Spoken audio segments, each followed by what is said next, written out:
ಇಲ್ಲಿ ನೋಡಿ ಶಾಲೆಯಲ್ಲಿ ಟೀಚರ್ ಗಿಡ ನಡಿ ಅಂತ ಹೇಳಿದಾರಂತೆ, ಫೋಟೋ ಹೊಡೆದು ಕಳಿಸಿ ಅಂತ. ನೆಟ್ಟಿದ ಗಿಡ ಮತ್ತೆ ಕಿತ್ತು ಮತ್ತೆ ನೆಟ್ಟಿ ಫೋಟೋ ಹೊಡಿಸ್ತಾ ಇದ್ದಾರೆ. ನನಗಂತೂ ಈ ಜೀವನವೇ ಬೇಸರವಾಗಿ ಹೋಗ್ಬಿಟ್ಟಿದೆ. ಕೇಳ್ಬೇಡ, ಕಿತ್ತರೆ ಮತ್ತೆ ಬರಲ್ಲ ಅದ. ನಾಳೆ ಇದು ಮಾಡೋದಾರು ಹೋಗೋದೇ ಕರೆಕ್ಟಾಗಿ ಕೇಳಿ, ನೀನು ಕೇಳಿದಾರೆ ಅದ್ರ ಹತ್ರ ನಿಲ್ಲಿಸಿ ಫೋಟೋ ಹೊಡೆದು ಕಳಿಸಿದ್ರೆ ಸುಮ್ಮನೆ ಟೀಚರ್ಗೆ. ಬೇರೆ ಬೇರೆ ಅದು ತಾಯಿ ಬೇರೆ ಇರುತ್ತೆ ಅಂತ ಕರೆಕ್ಟಾಗಿ ಕೇಳೋ. ತಂತು ಬೇರು ತಾಯಿ ಬೇರು. ಬಾರ ಬೇಗ, ನೀವು ನಡೋದಲ್ಲ ಅವ್ನು ನಡೋದು. ಕತೆ ಹಾಳಾಯ್ತು.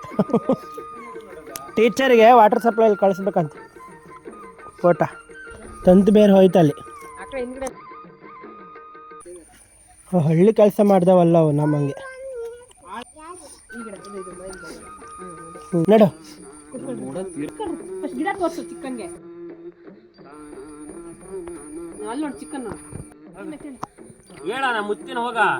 ತಡಿ, ಅವ್ ಗಿಡ ನಡಕ್ ಟೀಚರ್ ಹೇಳಿದ್ರೆ ಇವ್ ಮಣ್ಣು ಮುಚ್ತಾನಂತೆ. ಇಟ್ರು ಸತ್ತು ಮಣ್ಣು ಹಾಕುತ್ತಬೇಡಿ, ಮಣ್ಣಾಕ. ಅವ್ ದಿಕ್ ನೋಡ್ತಾ ಇದ್ದ. ಈ ಟೀಚರ್ ವಿಡಿಯೋ ನೋಡ್ತಾರೆ ತಡಿ. ಟೀಚರ್ ಈ ಗಿಡ ನೆಡ್ಲ ಅವ ಇಟ್ಟಿದ್ದಷ್ಟೇ. ಮಣ್ಣು ಅಪಾಯ ಆಗ್ತಾ ಇದೆ. ಮಣ್ಣು ಹಾಕ್ಬಾರ. ಶಾಲೆಗೆ ನಾನು ಹೋಗೋದ ಅವ್ನು ಹೋಗೋದ ಅಂತ ಗೊತ್ತಾಗ್ತಿಲ್ಲ. ಬಾರ ಬೇಗ. ಚಿತ್ರ ಮಳೆ ಇಲ್ಲ ಅಂತಿಲ್ಲ, ಕುಣಿಸುತ್ತಾ ನಿನ್ನ ಚಿತ್ರ.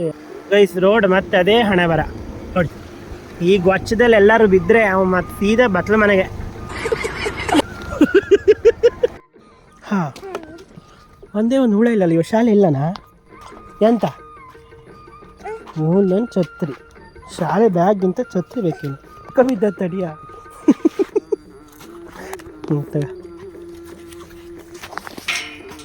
ಕಿತಾಪತಿ ಏನು ಕಮ್ಮಿ ಇಲ್ಲ ನಿಂದು. ಆ ಗೇಟ್ ಬೀಗ ಹಾಕ್ಯಾರಲ್ಲ, ಶಾಲೆ ರಜಾನೇ ಅಂತದ? ಶಾಲೆ ರಜಾನಾ? ಇವತ್ತು ಎಂತ ಐತೆ, ಎಂತ ಐತಿ ಇವತ್ತ?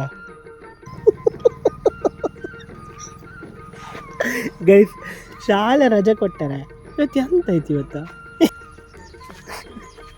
ಗೇಟಿಗೆ ಬೀಗ ಹಾಕ್ಯಾರ, ಮೋಸ್ಟ್ಲಿ ಲೇಟ್ ಐತಂತ ಬಾಗಿಲು ಹಾಕ್ಯಾರೋ ಇಲ್ಲ. ಎಲ್ಲೂ ಇಲ್ಲ ಗಂಡು ಯಾರು. ಕೆಪ್ಲಿಂಗ್ ಐದಂಗೆ ಇದೆ ಕಣ. ಒಳ್ಳೆ ರಜೆ ಕೊಟ್ಟಿದ್ದೆ ಎಳಕಾಳಿಗೆ. ನಿನ್ಗಿದು ಬೇಕಿದ್ದ ಮಗನೇ, ವಾಪಸ್ಸು ಒಂಟೋಗು ಶಿವನೇ. ಬ್ಯಾಗು ಹಿಡಿ ಸೀದಾ ನಡಿ.